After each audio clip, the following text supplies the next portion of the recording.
तो दोस्तों, जिस घर की मैं आज बात करने वाला हूँ वहां पर कोई नहीं रहता, लेकिन अगर आप गलती से भी इसके आसपास भटकोगे तो शायद आप एक मेंटल हॉस्पिटल में होंगे या फिर आप मुर्दा घर में होंगे। तो मैं बात कर रहा हूँ कुंदन बाग की, जो कि हैदराबाद में लोकेटेड है। एंड ये अपने देश का सबसे ज्यादा हॉरर हाउस है। कई लोगों ने इस घर की वजह से अपनी मानसिक स्थिति खो दी है, तो फिर कई लोगों ने अपनी ऑलमोस्ट जान दे दी इस घर की वजह से। इसके बारे में अपन वीडियो में आगे बात करेंगे। सबसे पहले अपन जान लेते कि कुंदन बाग का जो इतिहास है वो क्या है। हैदराबाद की पोस्ट लोकेलिटी में लोकेटेड था ये कुंदन बाग।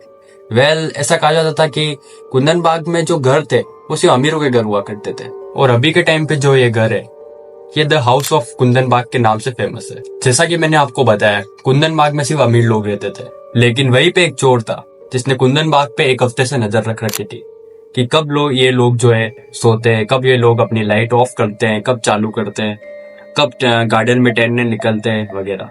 तो एक हफ्ते बाद जब एक घर पे उसकी नजर थी, वो लोग शाम को खाना वाना खा के गार्डन में टहलने निकलते, और वो जो चोर था जिसका नाम था साजिद, वो सोचता है कि यही टाइम है कि चोरी कर सकते हैं अपन इस घर में। एंड वो कैसे ना कैसे करके बैक डोर से घर में घुस जाता है चोरी करने के लिए। लेकिन जो फर्स्ट फ्लोर था उसको वहां पे कुछ भी नहीं मिलता है सिवाय अंधेरे के। नहीं कोई पैसा, ना ही कोई चांदी, ना ही कोई सोना, कुछ नहीं मिला। फिर निराश होकर वो चला गया सेकंड फ्लोर पे, एंड वहां पे भी वो अपनी चोरी जो थी जारी रख ही रहा था। लेकिन उसको एक कमरे में से बहुत बुरी बदबू आने लगी थी, जैसे कोई मटन सड़ रहा हो, ऐसी बदबू आ रही थी उसको। एंड वो गया एक कमरे में जहां से बदबू आ रही थी। वो गेट खोलता है, उसे क्या दिखता है कि एक बेड पे 3 लोगों की लाशें, एंड उनमें से इतनी गंदी बदबू आ रही है जैसे कि वो हफ्ते भर से वहां पे पड़ी हो, किसी ने उनको कुछ छेड़ा नहीं हो। एंड वो भी ये सब चीजें देख के डर गया था। अब तो डर के मारे उसने पुलिस को फोन कर दिया और सब कुछ सच बता दिया कि मैं यहाँ पे चोरी करने आया था, पर चोरी मैंने कुछ की नहीं, और मेरे को ये 3 लाशें दिख गई है जो कि पूरी फुली हुई है। इनमें से इतनी बुरी बदबू आ रही है, किसी ने हत्या की है, मर्डर किया, कुछ किया, मेरे को नहीं पता, आप बस आ जाओ यहाँ पे। पुलिस आती कि पुलिस को पहले तो शक हो रहा था कि ये जो है झूठ बोल रहा है, इसी ने इनको मारा होगा और अब ये मनगढ़ंत कहानियां बना रहा है। लेकिन फिर पुलिस ने भी 1-2 दिन वहां पे रिसर्च की और उन्हें पता चला कि नहीं, ये चोर जो है सच बोल रहा है। और फिर पुलिस ने ये जो काम था ये फोरेंसिक डिपार्टमेंट को सौंप दिया। फिर 3-4 दिन बाद जब फोरेंसिक डिपार्टमेंट से न्यूज आती है तो वो सुन के उन सब के होश उड़ जाते हैं, क्योंकि फोरेंसिक डिपार्टमेंट की जो स्लिप थी उसमें लिखा हुआ था कि ये जो लाशें हैं तीनों, ये कम से कम 6 महीने पुरानी। जो चोर था साजिद, वो बताता है कि ये कैसे हो सकता है, एक हफ्ते से मैं इस घर पे नजर रखे हुआ हूँ, इस घर में लाइट चालू होती है, बंद होती है, ये लोगों को मैं देखता हूँ, ये सुबह टहलने जाते हैं, शाम को टहलने जाते हैं खाना खाने के बाद, तो ये कैसे हो सकता है कि ये 6 महीने पुरानी लाशें हो। जब पुलिस वाके जब लोकल से इन्वेस्टिगेशन करती है तब पुलिस पूछती है कि इन लोगों का किस टाइप का जो बिहेवियर था आप लोगों के साथ। तब वहां के जो लोकल्स बताते हैं कि हम मान ही नहीं सक रहे कि ये लोग मर गए, कि कल रात को ही तो ये लोग यहाँ पे घूम रहे थे, इनके कमरे में से आवाजें आ रही थी, और आज सुबह ही पता चला कि ये लोग 6 महीने पहले मर चुके। तो अब आता है कहानी में ट्विस्ट। तो काफी टाइम पहले क्या हुआ था, इस घर का जो ओनर था उसकी डेथ हो जाती है, एंड ये जो घर था अब ये चला जाता है उसके बेटे के पास।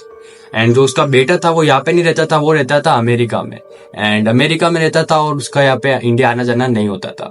तो फिर उस बंदे ने क्या किया, इस घर को रेंट पे देना चालू कर दिया।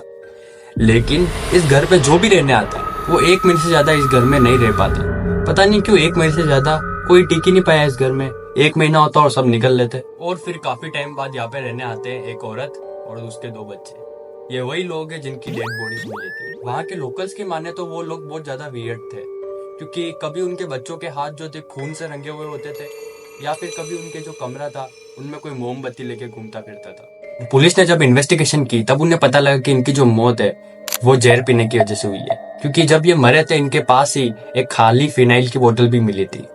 एंड इनका जो घर था तंत्र मंत्र के सामान मिले थे, जैसे कि दीवार पे कोई पैटर्न्स बने हुए थे खून से, कोई कपड़े की डोल थी जिसपे बहुत सही सुई लगा रखी थी वगैरह। पुलिस ने कभी इस केस को समझने की कोशिश ही नहीं की। पुलिस ने इस केस को बस सुसाइड अटेम्प्ट के शट कर दिया। पुलिस वगैरह कोई भी वहां पे कुछ पता नहीं कर पाए कि पर्टिकुलर क्या रीजन है इस घर का कि ये लोग 6 महीने से मरे पड़े, और यहाँ के जो नेबर्स है, चोर वगैरह सब पता रहे कि ये हम रोज देख रहे हैं इन लोगों को। पर पुलिस ने तो इस केस को इन्वेस्टिगेशन बंद कर दी उन लोगों ने, एंड कोई कुछ पता नहीं लगा पाया इस मिस्ट्री का असली सॉल्यूशन क्या है। लेकिन इस घर में एक और इंसिडेंट हुआ था एक इंसान के साथ, जो कि आज एक मेंटल हॉस्पिटल में है। ये बात है 2015 की, जब कुंदन बाग के घर के पास में ही एक माली काम किया करता था। एंड उसका जो था कुंदन बाग के घर के आसपास से जाना रोज का हो गया था। एक बार की बात है जब शाम को जो वो माली था वो वहीं से कुंदन बाग के वहां से गुजर रहा था, तभी वो क्या देखता है कि वो जो कमरा था जहाँ पे सुसाइड हुआ है वहां पे लाइट लग रही थी। एंड उसने सोचा कि यहाँ पे कोई नए लोग रहने आए होंगे, लगता है इनको सच नहीं पता है, तो क्यों ना इनको जाऊं मैं और सच बता के आऊं कि यहाँ पे क्या क्या हुआ था। यस व्हाट, वो घर के अंदर चला जाता है। घर के अंदर जाता है और देखता है वहां पे कोई लाइट नहीं लग रही थी। वो चलते चलते फर्स्ट फ्लोर सेकंड फ्लोर पर तक चला जाता है एंड वहां पे भी कोई लाइट नहीं थी। फिर वो देखता है यार चलो यहाँ पे कोई लाइट नहीं लग रही थी, लगता है मेरा ही कोई बहम होगा। तो फिर वो सोचता है चलो अब मैं अपने घर चला जाता हूँ। मेन डोर के गेट के वहां जा ही रहा था एंड वहां पे वो क्या देखता है, वहां पे वही बूढ़ी औरत और उसके 2 बच्चे थे। रो रहे थे वो लोग और एक अलग ही भाषा में अशोक से कुछ बात कर रहे थे। उसके अगले दिन माली को काफी लोगों ने ढूंढने की कोशिश करी एंड लास्ट में वो कहाँ मिलता है, उसी घर में बेहोश गिरा पड़ा। और उसको उठाते और पूछते क्या हुआ, तो वो कुछ बोल नहीं रहा था। डर के मारे उस माली की जो थी आवाज चली गई थी एंड वो थोड़ा पागल सा बिहेव कर रहा था। कुछ पता नहीं चल रहा था उसे क्या हो रहा है क्या नहीं हो रहा है। एंड आज वो जो माली है वो एक पागल हॉस्पिटल में पड़ती है। अब ये वीडियो खत्म होती है। ऐसी और हॉरर मिस्टीरियस वीडियो के लिए सब्सक्राइब कर दीजिए इस चैनल को।